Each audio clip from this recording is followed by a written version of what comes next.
There's a sentence in Christina Siders' bond motion that I keep rereading. Not because it's shocking in the way you'd expect from a case like this, because it's the opposite of shocking. It's almost mundane, administrative, the kind of sentence you'd find in 100 different legal filings that have nothing to do with anything like this. It says, defendant paid for rent, utilities, and other necessities in the home. That's it. That's the sentence. And I want to sit with it for a second because I think it's actually the key to understanding something about this entire case that's been sitting under the surface for weeks now, mostly unexamined. Christina Siders, sometimes reported as Lynn Siders, the name her family and some records use, is 67 years old, or 66 according to her own bond filing, which lists a different age than most of the reporting that's followed her since her arrest. She's the grandmother in this case, married to Gary Siders Sr. for decades, mother to Gary Siders Jr., and she's one of 4 adults facing 16 counts each of second-degree felony child endangerment in Vinton County, Ohio. Her attorney, Kendra Roberts, filed a motion in July asking the court to modify her $300,000 bond. And that motion, which is public record, which anyone can read, makes an argument that I think deserves much more attention than it's gotten. Let me read you the core of it, because the exact wording matters here. The available facts indicate that the charges pertain to allegations that the defendant, along with her husband, permitted her daughter-in-law, her son, and their children to reside in their home. On the date the charges are alleged to have occurred, authorities were present at the defendant's home only to serve a misdemeanor warrant upon the defendant's son. Neither the defendant, her daughter-in-law, nor her husband were suspected of criminal conduct. At the home, authorities encountered unsanitary conditions, and the defendant's grandchildren were removed from their parents' care. I want to pause there for a second, because there's something in that paragraph that actually contradicts a story that's been circulating publicly since almost the very beginning of this case. Gary Siders Sr.'s attorney, Dorian Baum, gave an interview early on, I think I may have even referenced it in a previous video, where he pushed back on the idea that police showed up because of the public indecency warrant against Gary Jr. He said something like, "That doesn't make sense. That would be a lot of law enforcement response for a misdemeanor." He seemed to be suggesting there was some other investigation happening. Some other reason officers were at that Omer Road property on June 30th, and for weeks that ambiguity just sort of sat there in the coverage. Nobody fully resolved it publicly. Christina Siders' own attorney just resolved it, in writing, under her name. Authorities were present at the defendant's home only to serve a misdemeanor warrant upon the defendant's son. Only. That's the word she used. Not part of a larger investigation. Not connected to something else. A misdemeanor warrant. That's what brought deputies to that property. And what they found, once they were inside, is what turned this into the case we've all been following since. I don't think that's a small correction. I think it actually changes the shape of the story in a meaningful way. Because it means the discovery really was as accidental, in the narrow procedural sense, as it initially sounded. Officers weren't there looking for what they found. They found it because of something completely unrelated to it. Now let me get into the rest of the motion, because there's more here, and some of it is genuinely difficult to sit with. Christina Siders' filing goes on to make a specific legal argument about her own conduct. It states, "There is no allegation that the defendant used or had access to a weapon, nor that the defendant committed any acts of violence against any alleged victim, and there is no evidence that the defendant participated in any acts of abuse causing serious physical harm to any of the alleged victims." That's a legal argument, and it's worth understanding what it's actually doing. It's not claiming she's innocent of the charges. She still pleaded not guilty, and that plea stands regardless of anything in this filing. What it's doing is distinguishing her alleged conduct, under Ohio's child endangerment statute, from more severe categories of harm. The statute she's charged under doesn't require an act of violence or weapon use. It can apply to what the law calls a failure to act, or creating conditions that place a child at risk, even without a specific violent act attributable to that individual defendant. Her attorney is essentially arguing, whatever the state believes happened in that house, my client's role, as alleged, wasn't the role of someone actively causing physical harm. It was something more passive than that. And then the filing makes the argument I started with, the one about who was actually running that household. Rather, it is evident the defendant was the only adult in the home who had been providing for all the other adults and all the children residing in her home. The defendant was paid for rent, utilities, and other necessities in the home. Despite her own medical conditions, defendant was also tasked with caring for her husband and his significant medical needs and physical limitations. I've read that paragraph probably a dozen times now, and every time I land in the same place, which is, I don't know what to do with it. Because on one hand, it's presenting a version of events where a woman in her mid to late 60s, with her own documented medical conditions, was functionally the only adult keeping an entire household, multiple adults and 16 children, financially and logistically afloat, paying the rent, paying the utilities, caring for a husband with significant physical limitations. That's an enormous, almost impossible load for one person to carry, especially someone that age, with her own health issues. And on the other hand, and I think this is the tension that makes this filing so hard to sit with, that exact framing runs directly into the reason all of this happened in the first place. The reason there are charges at all. The reason 16 individuals were removed from that home is because, according to investigators, the conditions inside it were serious enough to warrant immediate intervention. If Christina Siders really was the primary adult holding that household together, the argument in her own filing ends up raising an uncomfortable question rather than resolving one.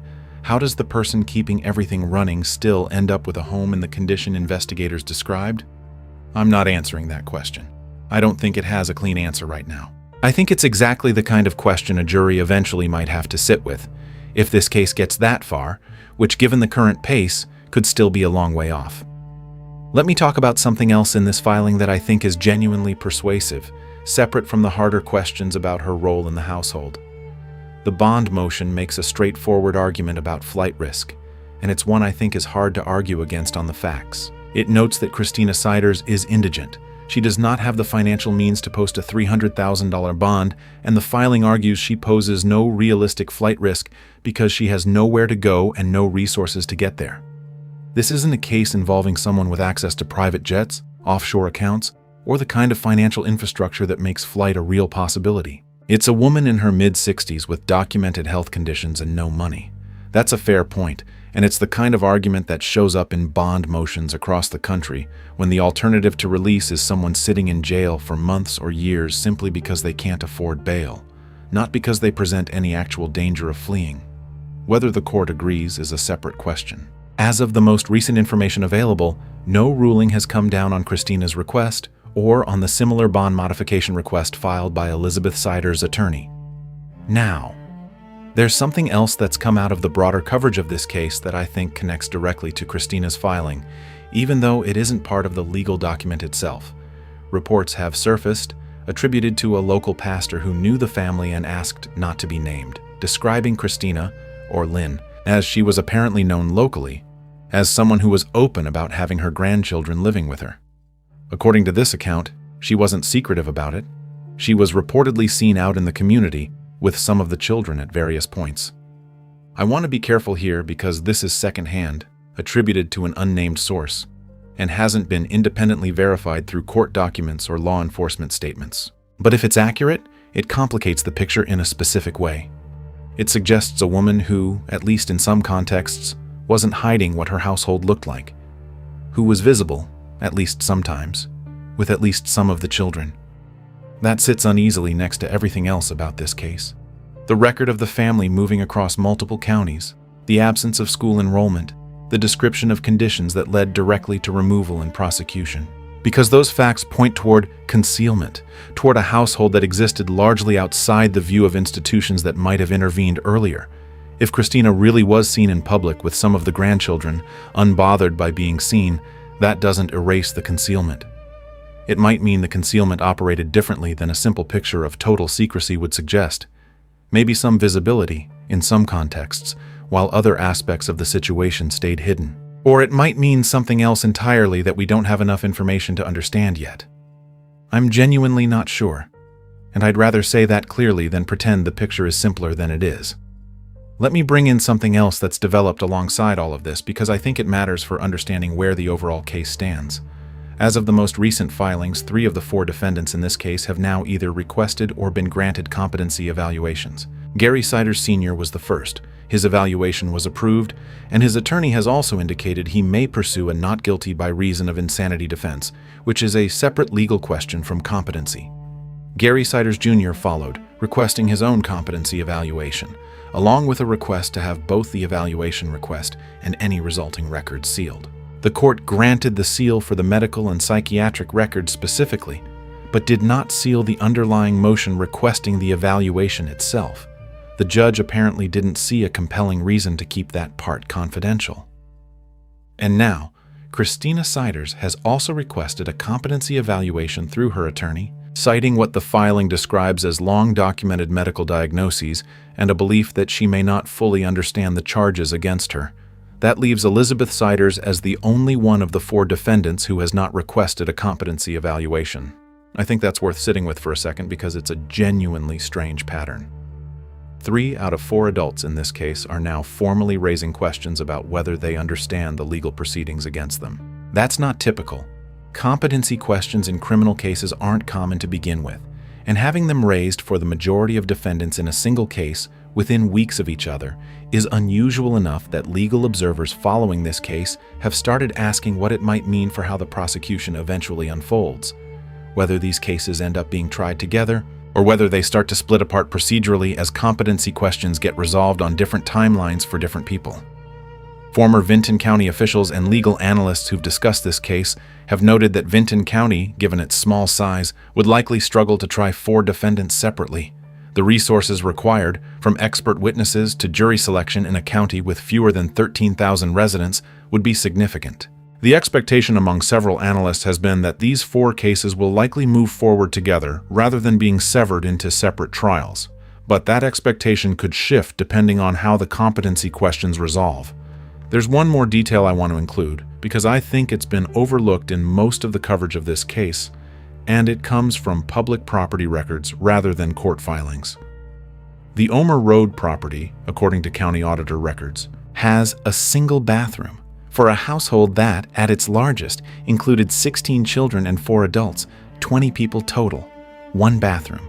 And according to descriptions that have circulated, the children were not confined to a basement or some hidden portion of the house, away from the entry points. They were in a room near the front of the property, close to where anyone entering through the main entrance would encounter them almost immediately. I think that detail matters for a specific reason. It suggests that whatever conditions existed inside that home were not conditions requiring investigators to search hard to find.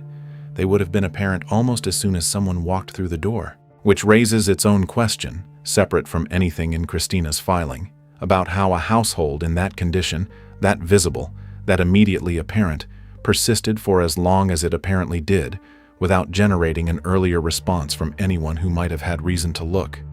I don't have an answer to that either. I don't think anyone fully does yet. That's part of what makes this case difficult to summarize cleanly, no matter how many angles you look at it from. Let me close with where things actually stand right now, because I think it's easy, with a case this complicated, to lose track of the plain facts underneath all the competing narratives. All 4 defendants have pleaded not guilty. All 4 remain presumed innocent unless and until a court determines otherwise. The grand jury process in Vinton County has not yet produced an indictment, as of the most recent public information. 3 of the 4 defendants have requested or been granted competency evaluations. Bond modification requests are pending for both Christina and Elizabeth Siders, and neither has been ruled on. Gary Siders Sr. remains outside custody on a modified bond due to his ongoing medical situation. The 16 individuals removed from the Omer Road property remain in care, receiving support through the appropriate state and county services. Christina Siders' filing tells one version of what happened inside that house. It's not the only version, and it's not the final word. It's an argument made by an attorney in service of a specific legal outcome, getting her client out of jail while this case continues to move forward. Whether a judge finds it persuasive and whether the broader legal process eventually validates or contradicts the picture it paints is something we're going to find out over the coming months, not something anyone can determine from a bond motion alone. What I keep coming back to is that sentence. Defendant paid for rent, utilities, and other necessities in the home. It's such an ordinary sentence to find at the center of a case this complicated. And maybe that's exactly the point. Somewhere underneath everything else, the charges, the competency questions, the public statements, the speculation, there was, apparently, an actual household, with actual bills, an actual person paying them. Whatever else that household was, it was also that. I'll keep following this case as it develops. If the grand jury returns an indictment, if the bond motions get ruled on, if the competency evaluations come back with results that shape what happens next, I'll be here covering it, carefully, the same way I have been since this started. Subscribe to Crime Uncovered if you want to stay with this case as it moves forward. There's clearly more to understand here than any single filing or press conference has given us so far.